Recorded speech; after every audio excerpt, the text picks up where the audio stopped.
Mulai dari Chen sampai Kai diseret loh sama mereka di kolom-kolom komentar. Junior seperti apa? Junior yang tidak tahu cara menyapa seniornya. Ini bukan satu dua, tapi rame banget guys. Nah, lagu BTS yang Butter itu katanya kayak ngejiplak gitu dari lagu Monster in My Pocket. Kok bisa dibilang kayak gitu ya?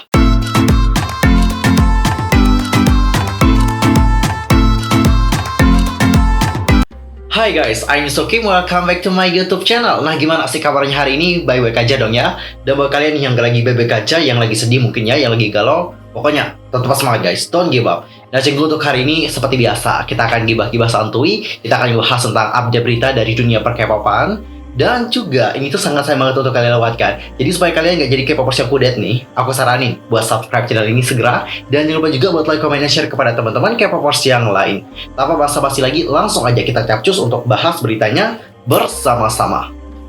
Well guys, untuk topik pertama, kita akan dulu ngebahas tentang salah satu drama, yang mana drama ini dinantikan oleh banyak orang untuk dibuat season keduanya.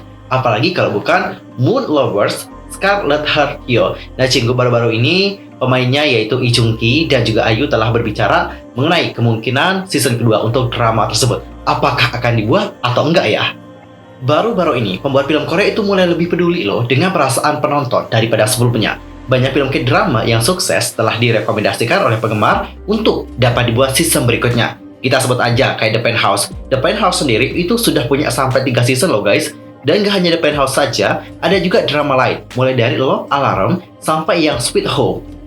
Dan salah satu drama yang paling banyak dinantikan oleh orang lain untuk dibuat season keduanya adalah Moon Lover Scarlet Heart Hyo. Jadi pada tanggal 17 April di acara Never Know, Lee Jung Ki dan juga Ayu melakukan percakapan telepon yang menarik. Nah, di sini mereka itu mengobrol tentang persahabatan khusus mereka dan film Moon Lover Scarlet Heart Hyo, dan khususnya mereka juga berbagi harapan mereka bahwa Moon Lovers itu dapat dibuat season 2. Nah, Lee Jung Ki ini mengajukan pertanyaan yang sering ia terima dari para penggemar, yaitu apakah akan ada season 2 dari Scarlet Heart Hyo di mana Wang Soo dan Hae Soo bersatu kembali. Nah, Lee Jung Ki berkomentar bahwa itu secara realistis sulit untuk diwujudkan. Tetapi terlepas dari kelayakannya, dia bertanya kepada Ayu, apakah dia akan tertarik untuk tampil dalam drama jika musim kedua akan diproduksi? Nah, Cinggu, Ayu sendiri menjawab bahwa jika kondisinya memang tepat bagi kita semua untuk berkumpul bersama, ya nggak ada alasan gitu untuk tidak melakukannya. Ia juga menunjukkan bahwa para aktor yang muncul dalam drama tersebut semuanya juga telah mencapai ketenaran besar dan sibuk mengerjakannya seperti proyek-proyek yang lain. Tapi kalau kamu bertanya tentang pendapat saya saja, tidak ada alasan untuk tidak melakukannya. Nah, Lee Jung Ki juga kemudian bercanda nih, aku takut kamu akan berkata, kenapa harus aku? Dan mereka ini juga berbicara tentang adegan terakhir drama yang belum dirilis, yang difilmkan tetapi tidak ditayangkan karena perubahan arah drama. Dia berbagi, aktor kami yaitu Lee Jeon atau Ayu itu menunjukkan akting emosional yang paling menakjubkan hari itu. Aku bertanya-tanya bagaimana seseorang bisa menangis begitu sedih. Bahkan sekarang aku menangis ketika melihat akting emosional di adegan itu. Ayu menjawab dengan pujiannya sendiri, mengatakan, saya merasa sedih karena kami tidak dapat menunjukkan kepada penggemar adegan di mana Wang Soo dan Hae Soo bertemu. Tetapi visual Anda juga luar biasa. Dalam adegan modern di mana Anda punya rambut pendek dan mengenakan setelan jas. Visual Anda dalam adegan di mana Anda memberi saya sapu tangan sangat disayangkan bahwa itu tidak muncul di televisi. Penggemar Anda akan menjadi liar jika itu ditayangkan. Well guys, tadi kita sudah melihat ya bagaimana wawancara Ayu bersama dengan Lee Jung Ki melalui panggilan telepon. Jadi dari panggilan mereka dapat kita simpulkan bahwa kemungkinan untuk Scarlet Heart Hyo untuk season kedua itu emang agak gimana ya? Ya persentasenya 70-30%. 70%-nya tidak mungkin dan 30%-nya mungkin. Kalau kita lihat ya, kenapa drama ini nggak bisa season kedua? Karena seperti yang kalian tahu ini kan berhubungan dengan sejarah. Yang mana kalau sudah berhubungan dengan sejarah itu memang agak complicated guys. Karena kalau kita lihat kasus-kasus yang sebelumnya itu kan lumayan parah. Dramanya udah dibuat sampai segini, tapi dramanya karena udah punya konflik dengan permasalahan sejarah masa lampau, jadi dramanya nggak ditayangkan. Sayang banget kan? Jadi itulah yang mereka khawatirkan gitu. Kalau mereka ngebuat season kedua, berarti mereka itu akan ngebuat ceritanya itu kayak bener-bener berbeda banget dari sejarah. Jadi nanti kan mereka juga pasti mendapatkan kritikan gitu. Karena mereka di sini dianggap telah mendistorsi sejarah. Itu juga lumayan parah banget loh guys. Ya apapun itu, apakah mau dibuat season kedua atau enggak, kita sih is okay aja ya. Tapi dalam hati pengen banget dibuat season keduanya.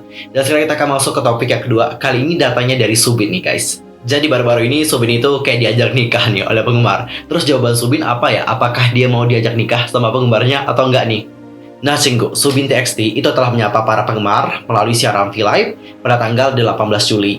Dan lewat siaran tersebut, Subin ini mengobrol banyak hal bersama dengan penggemar dan menjawab berbagai pertanyaan. Nah, visual Subin juga bersinar dengan kaos putih yang dipakai. Ada seorang fans yang bertanya sama Subin, "Opa, tahun depan aku berumur 20 tahun loh, apakah kamu ingin menikah denganku?" Nah, untuk pertanyaan itu, Subin tertawa dan menjawab dengan santai, "Minta izin dulu dari ibumu ya." Nah, fans lain juga menanyakan hal yang sama, "Maukah kamu menikah denganku?" Subin lalu menjawab lagi, "Kamu harus meminta izin pada ibuku." Dan dikarenakan jawaban Subin itu nama Subin, ini menjadi trending loh guys, bahkan trending di Twitter Indonesia. Well, tadi kita sudah melihat bagaimana jawaban dari Subin di saat dia itu dilamar ya oleh para penggemar. Jadi katanya kalau kamu mau ajak aku nikah, yaudah tanya sama ibu aja. Dan kita sudah tahu apa jawaban dari Ibu Subin. No. Dan guys, sekarang kita akan masuk ke topik yang ketiga. Kali ini datanya dari BTS. Jadi kalian tahu nggak lagu BTS yang Butter? Nah, lagu BTS yang Butter itu katanya kayak ngejip lah gitu dari lagu salah satu musik latar untuk game Jepang yang Monster in My Pocket. Kok bisa dibilang kayak gitu ya? Jadi ceritanya kayak gini guys. Pada tanggal 19 Juli ada sebuah postingan tentang lagu BTS Butter dan soundtrack Monster in My Pocket yang terdengar kayak mirip banget telah dibuat di komunitas online. Jadi karena BTS juga telah menjadi salah satu grup musik terbesar di dunia, postingan tersebut juga mendapatkan perhatian dari banyak pengguna. Monster in My Pocket adalah game video Jepang yang diproduksi oleh Konami pada tahun 1992 untuk platform NES. Nah, ini cukup mengikuti alur cerita dari seri buku komik dengan nama yang sama dan menampilkan sebagian besar karakter monster. Konami adalah agensi hiburan Jepang yang terkenal karena memproduksi seri video game yang telah mengumpulkan ketenaran di negara itu dan di seluruh dunia. Beberapa di antaranya adalah Twin Bee, Metal Gear, Yu-Gi-Oh!, Kanpare, Koemon, Pro Evolution Soccer, dan Castlevania. Dalam postingan yang dibuat di komunitas online, seorang pengguna anonim membagikan tonton YouTube dari musik latar untuk Monster in My Pocket. Dalam komentar, netizen memiliki reaksi beragam terhadap topik tersebut. Beberapa orang menunjukkan bahwa intro musik latar BTS yang Butter dan Monster in My Pocket terdengar sama. Yang lain juga berkomentar bahwa bukan hanya intro dari soundtrack Monster in My Pocket yang dijiplak, tetapi juga fakta bahwa Butter BTS mengulangi urutan yang sama. Sementara itu, netizen lain menyatakan bahwa jika Butter benar-benar disalin dari BGM video game Jepang, maka Konami akan menuntut Hybe nih guys untuk plagiarisme yang dilakukan beberapa bulan yang lalu setelah dirilis pada bulan Mei. Beberapa pengguna mengatakan bahwa itu bukan plagiarisme, melainkan interpolasi, yaitu merekam ulang catatan dengan cara kamu sendiri. Dan buat kalian yang penasaran lagunya seperti apa, apakah mirip atau enggak, sorry banget, aku nggak bisa nampilin audionya di sini karena nanti terkena copyright. Jadi buat kalian yang pengen denger ya udah punya kuota kan, ya udah searching di YouTube Monster in My Pocket dan kalian bisa ngelihat apakah emang sama atau enggak. Ntar komen di kolom komentar bagaimana opini kalian semua. Dan guys, sekarang kita akan masuk ke topik yang keempat. Kali ini kita akan ngebahas tentang Kris Wu. Nah, seperti yang kalian tahu, sebelumnya udah kita bahas juga ya, bahwa Kris Wu ini itu dituduh oleh seseorang, namanya adalah Do Meiju. Katanya Kris Wu ini telah melakukan penanaman paksa cabenya sama gua gitu. Dan gak hanya sama gua doang dia nanam gitu, tapi dia itu juga nanam sama 30 cewek lainnya. Nah guys, kalau di video sebelumnya kita sudah ngebahas bagaimana pernyataan dari Do Meiju, sekarang kita akan melihat bagaimana pernyataan dari Kris Wu yang telah diunggah di akun Weibo miliknya pada tanggal 19 Juli. Dan langsung aja ya, aku bacain bagaimana klarifikasi dari Kris Wu. Nah, tidak menanggapi sebelumnya karena tidak ingin mengganggu proses hukum, tetapi aku tidak berpikir tinggal diam. Aku akan mendorong rumor palsu untuk penyelesaikan. Nah, aku tidak bisa menahan lagi. Aku hanya melihat Do Meiju sekali pada tanggal 5 Desember 2020 di sebuah grup gathering. Aku nggak membuatnya mabuk, tidak mengambil telepon, dan juga tidak ada detail yang dia gambarkan terjadi. Ada banyak orang di sana yang semuanya juga bisa bersaksi. Aku minta maaf sebesar-besarnya karena mengganggu semua orang. Biarkan aku mengatakan tidak pernah ada simpanan, juga tidak ada penanaman cabai secara paksa, atau anak di bawah umur, enggak ada sama sekali. Jika ada tindakan seperti ini, yakinlah, aku akan masuk ke dalam jeruji besi. Aku akan bertanggung jawab kok secara hukum atas apa yang dikatakan di atas. Well, itu adalah pernyataan dari Kris Wu. Jadi kesimpulannya adalah Kris Wu di sini membantah semua tuduhan yang diberikan oleh Do Meiju. Katanya dia di sini itu tidak pernah melakukan yang namanya penanaman cabai secara paksa kepada dia dan juga 30 anak lainnya. Gitu guys. Dan kalian tahu gak guys, dikarenakan masalah ini, si Kris Wu itu juga kehilangan banyak sekali endorsement. Produk-produk yang tadinya nge-endorse dia itu udah kayak nge-drop out Kris Wu. Dan biasanya ya, kalau kita udah di drop out sama pihak yang endorse alias sudah tanda tangan kontrak juga, itu kerugiannya besar banget loh guys, nggak main-main, kerugiannya besar. Biasanya biaya kontrak kamu 1 juta. Nanti kalian itu disuruh ganti rugi lebih dari 1 jutanya. Bisa sampai 3 jutaan gitu. Intinya kayak gitu deh. Kalau kalian udah nandatangani kontrak, tiba-tiba kontrak kalian itu batal, dikarenakan kesalahan kalian sendiri, kalian yang harus ganti rugi guys. Ganti ruginya juga bisa 2 kali lipat dari jumlah yang kalian terima untuk penandatanganan kontrak. Parah banget kan ya? Dan gak nyata tentang itu saja, dikarenakan masalah Chris Wu ini kan menjadi kontroversial banget. Nah, para EXO-L itu kayak mentrainingkan hashtag EXO is 9. Jadi EXO is 9 ini kayak menunjukkan bahwa EXO itu bersembilan gitu. Nah, Chris Wu ini itu kan mantan member dari EXO. Jadi, para EXO-L mengebuat hashtag tersebut supaya nantinya nggak ada orang yang menyangkut pautkan masalah Chris Wu bersama dengan member-member dari EXO. Karena cinggu gini, seperti yang kalian lihat ya, banyak sekali dari netizen yang kalau aku lihat juga komentar-komentarnya itu kayak nyeret juga member-member EXO yang lain. Mulai dari Chen sampai Kai diseret loh sama mereka di kolom-kolom komentar. Ih, si Kai gini, si Chen kayak gini, si Chris Wu juga gini. Ih, parah banget ya, kayak gitu deh. Nah, ini yang ngebuat para EXO-L pun mentrainingkan hashtag EXO is 9. Tapi guys, setelah banyak dari EXO-L yang mentrainingkan hashtag EXO is 9, seperti yang aku lihat komentar-komentar di portal berita itu banyak yang kayak julid banget loh sama EXO-L. Gak tau kenapa sih. Dan guys, sekarang kita akan masuk ke berita yang berikutnya. Kali ini datanya dari Mion dan juga Ayumi. Apa yang terjadi dengan mereka? Nah, ceritanya kayak gini guys. Mion J-Idol itu dituduh bersikap kayak nggak sopan gitu kepada seniornya selama rekaman acara.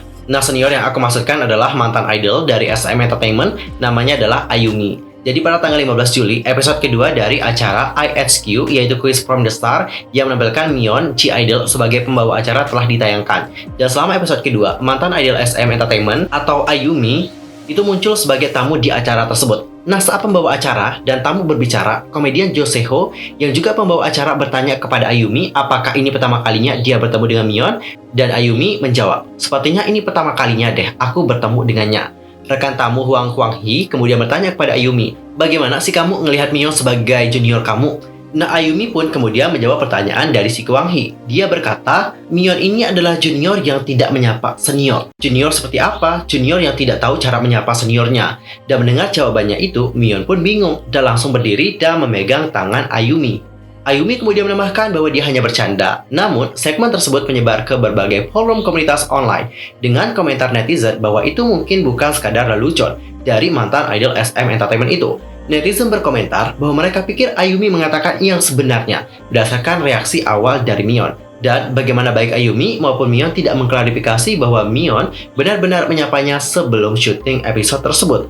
Dengan isu yang menyebar dan mendapat perhatian di medsos, Ayumi memutuskan untuk mengklarifikasi tuduhan tersebut melalui sebuah postingan di Instagram story-nya pada tanggal 17 Juli.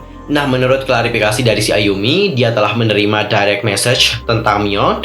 Jadi dia ingin menjelaskan bahwa tidak ada kesalahpahaman di antara dia bersama dengan Mion. Sebelum mereka mulai merekam untuk episode tersebut, para pemain dan tamu tidak punya waktu untuk saling menyapa. Jadi mereka juga harus segera mulai syuting. Dia menambahkan bahwa konsep pertunjukan itu juga kuno, jadi dia berbicara seperti itu. Dan sementara itu nih guys, Quiz from the Star merupakan program baru yang mulai tayang pada tanggal 8 Juli di saluran baru IHQ. Well. Yah, agak complicated ya masalahnya, yang mana niatnya bercanda, malah dibawa serius ya. You know lah ya, netizen zaman sekarang itu kayak gimana. Mereka itu pengennya yang negatifnya aja guys. Negatifnya aja dulu diambil gitu. Ntar urusan bener apa salahnya belakangan aja deh. Langsung gaskan aja, mereka ngekritik dan juga ngekritik. Intinya kalian itu udah tahu aja deh bahwa Mion dan juga Ayumi nothing problem. Dan untuk topik yang terakhir kali ini kita akan ngebahas tentang bagaimana penggemar-penggemar dari NCT yang ngebuat banyak sekali dari para penggemar di komunitas online Korea itu menjadi geram. Nah, ada sebuah foto baru yang beredar online menunjukkan kepada netizen betapa seriusnya masalah SM Entertainment dengan para Sasaeng fans. Jadi pada tanggal 19 Juli waktu Korea Selatan, ada gambar kerumunan orang berdiri di trotoar dengan ponsel mereka dan sejumlah skuter listrik mulai beredar di forum komunitas online Korea Selatan. Ada sebuah keterangan pada gambar itu berbunyi, cuacanya bagus ya, jadi banyak penggemar muncul di depan rumah mereka. Keterangan lain juga mengungkapkan bahwa bangunan tersebut adalah tempat tinggal dari para member NCT nih guys. Nah, gambar yang trending itu ngebuat banyak sekali netizen yang marah. Dan mereka juga bersimpati kepada para member dari NCT. Mereka berkomentar, SM sadarlah, apakah ini bandara? Aku nggak percaya mataku. kamu masih belum melaporkan Saseng SM, dan mereka banyak menelpon ketika NCT melakukan P-Live juga. Menyedihkan ya.